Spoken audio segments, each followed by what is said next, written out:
Talking to Business Fans, it's the show that we've been talking about now for almost 2 months. We finally have the most hated man in OVW, and also, I gotta say it, the best heel manager in the Indies today, no doubt about it. Not kissing your ass, because I'm not... Oh, by the way, that's the disclaimer. We're going to hell! We've got Josh Ashcraft here. Josh, welcome to Talking the Business, my friend. Good to see you.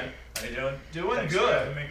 Always, man, always. This is a show we were looking forward to, and I've got to tell a story a little bit before we go into it.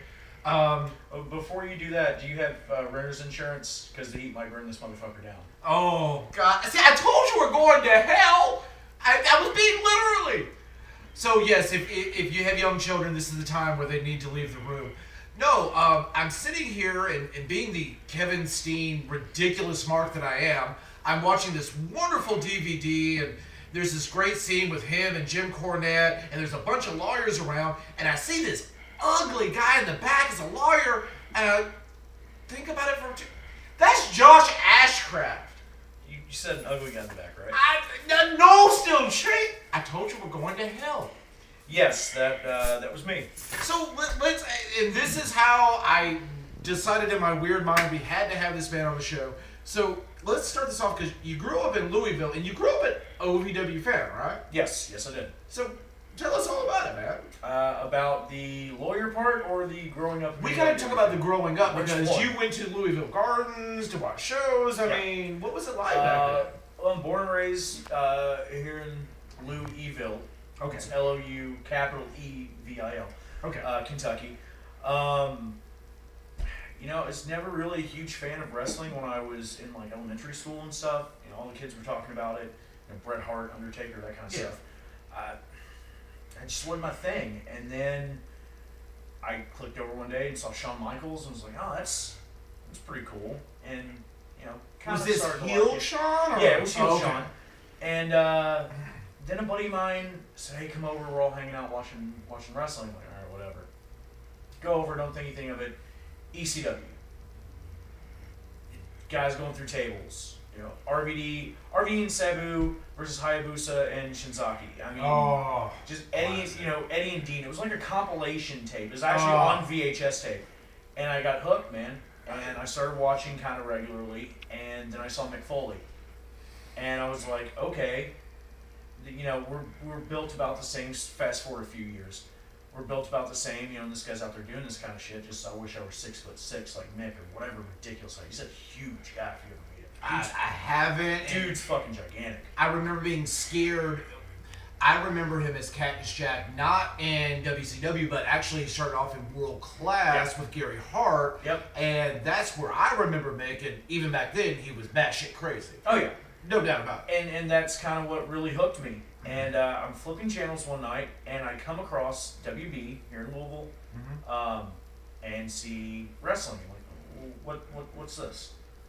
So I start watching a little more, and I realize this is here. Not really here, though. It's over in Jeffersonville, the old building Mechanic Street. But it was OVW. It was the first time I'd ever seen it. And I was hooked, man.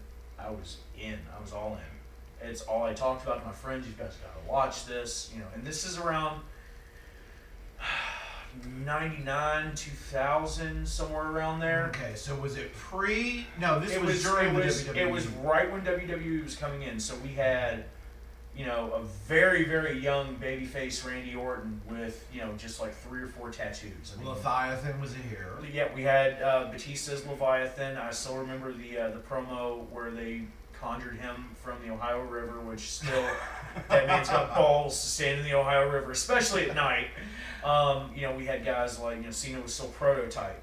With Shelton was still here, right? Shelton and Brock with the Minnesota Stretching Crew, and Brock sitting at shooting star press for the finish. And just, you know, they're bringing in Mark Henry, Big Show, all those kinds of guys. Yeah. And that was golden. That was awesome. Went to one of my first shows at the Gardens. You started going to the building over on Mechanic Street, and then they moved into the building that we're in now. So at the Davis Arena, 4400 Old Shepherdsville Road. If you've never come out to see a show, come see a show, or I will hunt you down and set your house on fire. And you better believe him. Yes, he will. Really, I carry a Zippo all the time. But we moved to the building, and funnily enough, if you go back and watch the first show, which I actually still have on VHS tape, it's sitting on the shelf. Hold on. That's the tape where it's actually on film, and there's a VCR used. Young fans, I know, but there's things called VCRs and look it up. Yeah, seriously. But I was actually showing it to one of the new guys the other night. They didn't have a lot of exposure to the original OVW stuff when we had WWE. So I was showing them the tape of the first show, and if you watch the first show, there's a fat kid in a Marvel Comics Hawaiian style shirt with an Our Place Pub hat. Oh wow! Going ape shit, dead center in the crowd on hard cam, and the main event that night was supposed to be Basham and Brock Lesnar. Okay. Well, Brock got hurt. Okay. So he couldn't work. So Jim Ross is out there and he's explaining, Brock Lesnar's hurt. So then Lesnar comes out, but we found a suitable replacement for you. Enter Chris Benoit. Oh wow! The main event of the first OVW show in the new building was Benoit and Basham, and they tore the fucking house down. Oh, I believe it. I believe that. And you can, somebody gets up and moves, and I take their seat right in the very front, and I'm right against the rail for the thing, man. And it was honestly one of the best matches that I'd ever been present for. Yeah. I guess is the word to put it. Still not my favorite match that I've ever been involved in.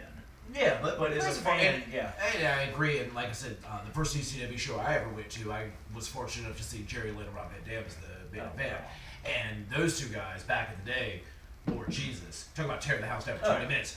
There's Paul Heyman off to the side. As a crowd, we can see him. He's up in the stands watching, and he can't say a damn word.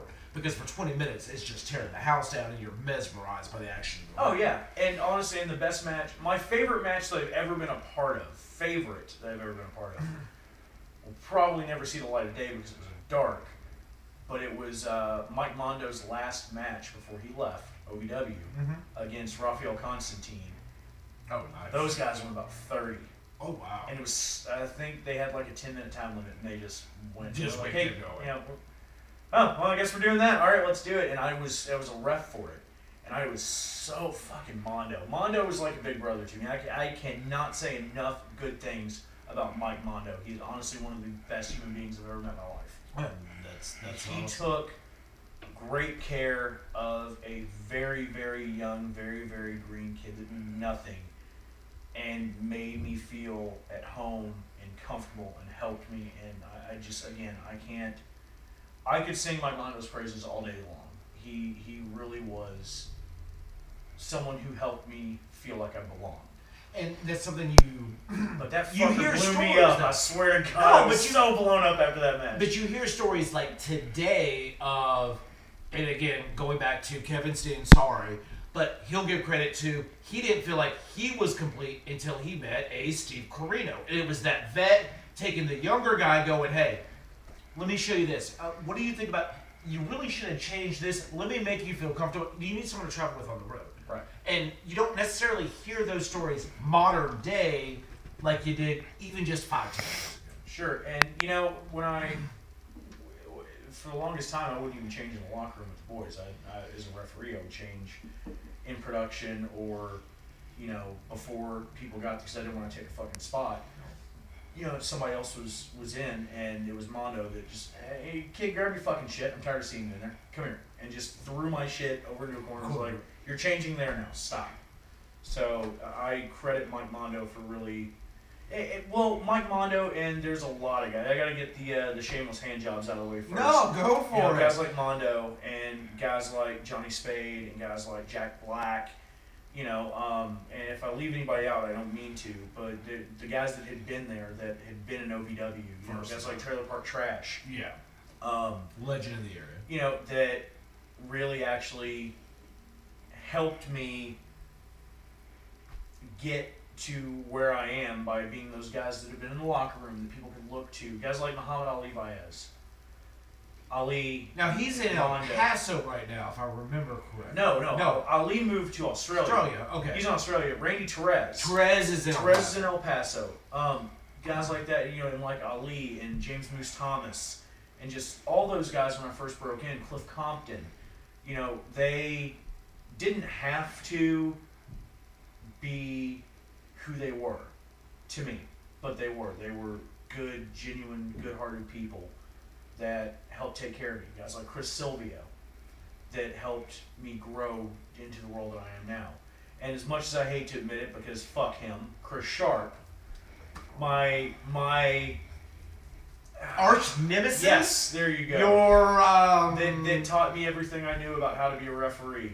And then how many times have I beat Sharp? Wait, it's 3 to what? 3 to 0 Sharp. Yeah, I was about to 3 say. 3 to 0, baby. 3 to 0. But no. I'm going to save that one. That's going to be a little bit later. I did get a couple of messages from England. I keep telling people that phone here at 507 keeps blowing up.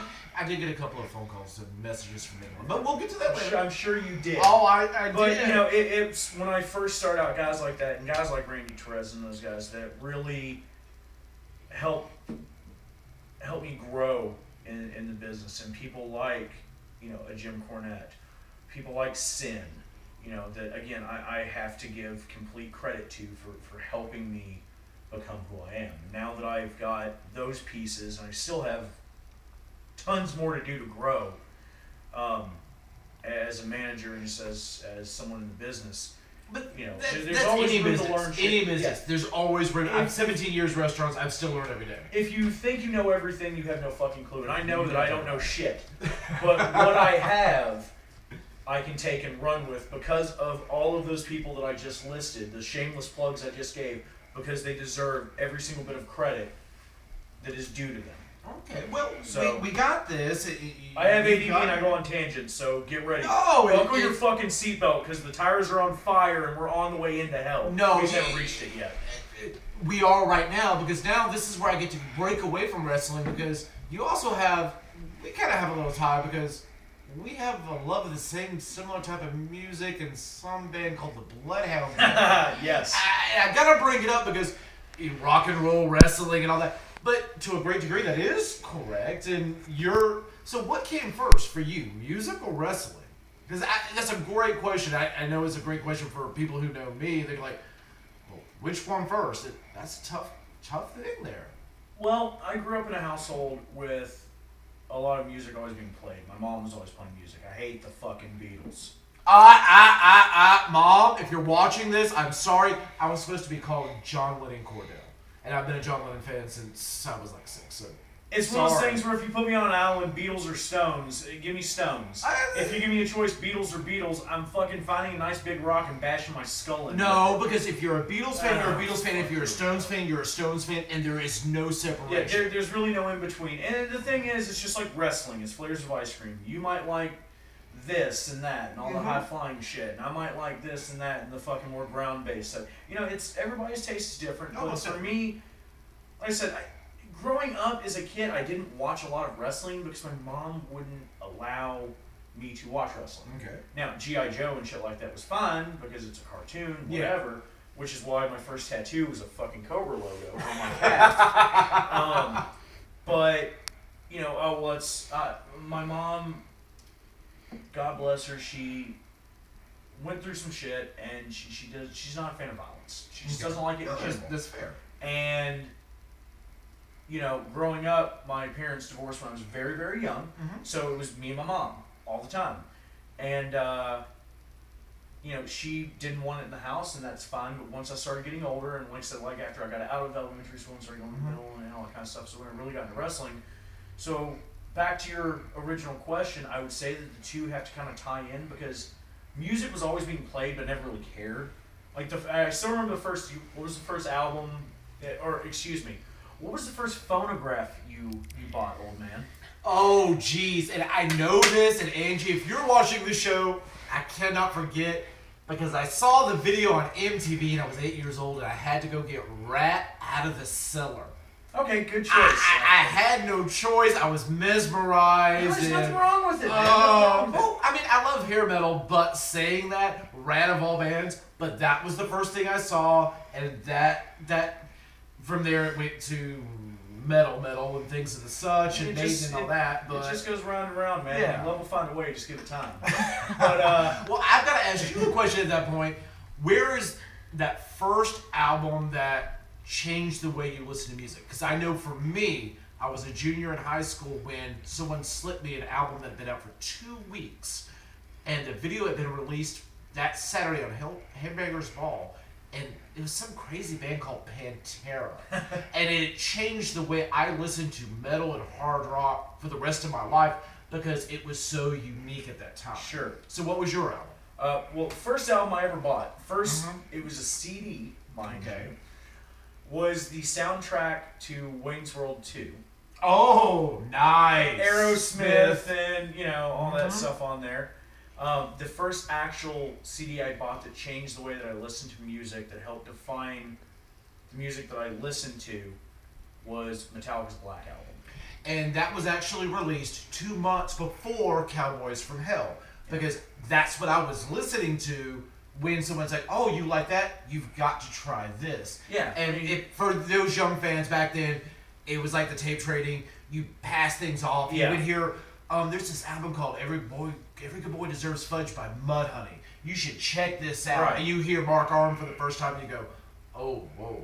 Yeah. This is different. This is game changing. And Metallica, it was the first CD that I got that really made me go, oh, wow, this is awesome. And believe it or not, the first concert that I ever went to was at Sparta Speedway. It was the Summer Sanitarium Tour in 2000. It was Kid Rock, System of a Down, Power 5000, Korn, and Metallica all in the same bill, but James Hetfield threw his back out jet skiing in Atlanta. Okay. Yes. Could not make it for the show. Jonathan Davis from Korn sat on the stage and read lyrics off a sheet. Oh, wow. For like 2 or 3 songs. Or had the lyric sheet with him as he's going around doing the songs. So they just did a full set. Kid Rock has done a full set. Kid Rock comes out, does the rest of Metallica's set plus an hour and a half encore. Oh, nice. Now, see, my first big show was actually at William Bryce Stadium, Metallica, Guns N' Roses with Faith No More opening up. Nice. Huge mark for Faith No More. It was Jim Martin's last show in Faith No More. Really? Oh, yes, and they made a big spill about it on stage. Metallica comes out, blows it up. By the time Guns N' Roses gets on the stage, I'm 16. There's dope all around me. I'm stoned out just from the contact buzz, and I'm still in better shape than Guns N' Roses that night because, my God, they were so drunk they finished 45 minutes and got the hell off the stage. Yours was the last one with Jim there for Faith No More, right? Yes. Okay. And I'm not counting S&M because S&M didn't really count as a concert to me. I mean, it was, but they were doing everything for the album. They needed an actual crowd. Yeah. I saw the last appearance of Jason Newsted with Metallica. The Sparta Speedway show. They offered refunds. Okay? We didn't get refunds. We just got tickets instead to the next show. They did 2 dates at the end of Summer Sanitarium. Only 2. In Lexington at Rupp Arena. We got the second night. Okay. It was just no openers, just Metallica. Nice. Came out, played for almost 4 hours. Yep. It was the last show that Newsted did before they went off to do S&M, and then he left the band. So I got to see the last arena show with Newsted. Amazing. So let's transition back because Sorry. we had no. I wanted to talk about it. How the hell did you end up in the same ring with Jim Cornette and Kevin Steen as a lawyer? Because this is a story that has to be damn told.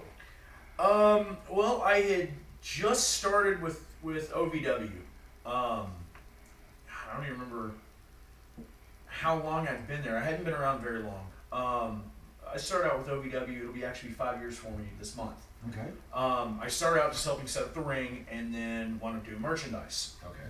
So doing merchandise sales, we had a gentleman by the name of Christian Muscagni, who is an actual legit attorney here in town. ROH was coming in. They were going to be taping, I think it's a month's worth of TV, maybe a little more at the Davis Arena. Yes. So they're going to do a thing with Steen where they need lawyers. So Christian just grabs me and goes, hey, you could be my assistant for this. I'm like, okay. Ribs on me. He goes, I need you clean shaven, and I got a suit you can wear. So I shave, nice baby face Ashcraft. Show up at the law offices to be Christian's legal advisor, his assistant. And I walk in, and everybody has facial hair. And I look at him, I'm like, Christian, what the fuck, man? He was like, yeah, ribs on you. I'm like, oh, you're a dick, dude. Because without this, I look 12. That's why I don't shave it. Okay, if I accidentally like burn off part of it while I'm smoking a cigarette, I trim it up to make it look even better. Okay, fuck it. But time rolls around for the TV tapings, and none of the actual everybody in that room, with the exception of me and another gentleman by the name of Mike Cerisi, are actual lawyers. None of the lawyers have their license. Cerisi gets his. I've got mine. So, all right, we're going to put you in the ring with Muscagni and Steve Carino and Jimmy Jacobs and Kevin Steen and Jim Cornette and Kevin Kelly. And I'm like, oh, fuck, okay. Yeah, it just got real. Yeah, so if you go back and watch it, if you watch the tape from the law office, I'm clean shaven. If you watch the episode that airs, like, it's supposed to be a couple weeks later, I've already got the full beard back on. Yes, you did. But that was a really surreal experience because I actually hadn't even been in the ring at the Davis Arena yet for anything. Oh, wow. So I did that prior to I think I'd done like one pull apart as security, but I hadn't actually been in the ring. But you have to think about it. You're really the first time, and you're in there with a living legend. Yep. You're in there with, maybe he has it. I think he's a legend. I know he's never really been on WWE, but Steve Carino. Steve Carino is. And then you're in there. Yeah, that had to be mind blowing. It was. It really was for somebody as new as I was to do that, and it was fun. Let me tell you. I can only imagine. Just even being back in a locker room with those guys, I just found a corner and just stood and just shut the hell up and just stood there. And there were so many guys there that were just very polite, very helpful. Shout out to everybody that was there. Too cool. It was a lot of fun, man. It was definitely something different. I can only imagine. So, folks, it's real simple. Okay, this is just part one. We haven't even talked about anything. Oh my God, we have so much more to go. I'm going down. Lord Jesus, help me. No, Jesus can't help me at this point. But that's fine. Jesus can always save. But in this room, I think we're a little fucked, buddy. We're going to hell. Stu's not here. There's no healing. That's all I gotta say. I'll tell you a funny story off camera about that damn bee healed. Right? That's off camera. Folks, part 2 coming up soon. Like I said, it's just getting started. And as only as I can say, deuces!